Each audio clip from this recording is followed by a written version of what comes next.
So now that we have seen these rookies play, I feel like we should try to predict who will have the best season based off of week 1 preseason. Never too early, right? You know, it's perfect timing. We've only seen them play one time, so that makes perfect sense. Let's just predict their entire lives based on one game. Who will have the best NFL career? Okay, I'm going to start things off, and I'm going to go with, I feel so bad for saying this, but Trevor Lawrence is going to be number 5 because, I mean, he had a lot of jitters to get out. Obviously, he was the number 1 overall draft pick, and there's a lot of expectations. He had 2 sacks. He got sacked twice. So, yeah, he's my number 5. I promise you I'm trying to. There we go. And guess what? I'm going to do the same thing because when you are a first overall pick, no matter what sport you're in, you're going to be more heavily scrutinized than anyone else, even in the entire draft, let alone the first round. Right. My number 4 is going to be Mac Jones. Who?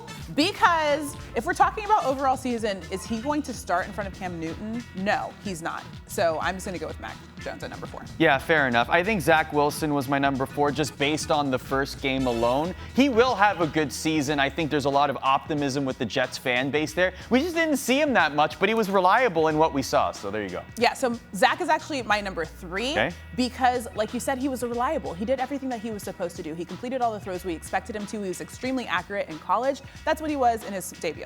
Yeah, so for me, it was Mac Jones at number 3, and he was really one dropped ball away from having an excellent game. I feel like the numbers would be skewed, and he would have that highlight reel that my number 1 on this list actually has. So that's why I have Mac at 3.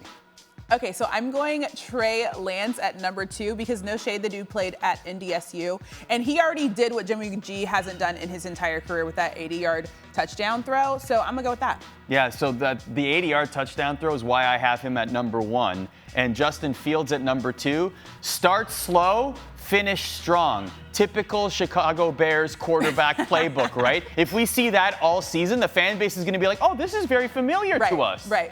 I'm going with Justin Fields at number 1 because do you remember when Matt Nagy says that Dalton was their guy and then it took him, like a quarter and a half for Justin Fields to be their guy? So I feel like he's going to have a better season because the expectation was that Andy Dalton was starting and he's already exceeded that. I love 80-yard throws. That's something Jimmy G has not done in his career. So for that reason, Trey Lance, for me, gets number 1, just based off the highlight alone. I mean, if you see that all season, that's going to be a damn good season. We love to see it. That's what we love. That's all that we want in the NFL season. All right, looks pretty good. And shout out to me for actually getting these on the Congrats! board with the really iPad. Good. We did it. I refused to do that, so shout out to Arda. Thanks for watching ESPN on YouTube. For live streaming sports and premium content, subscribe to ESPN+.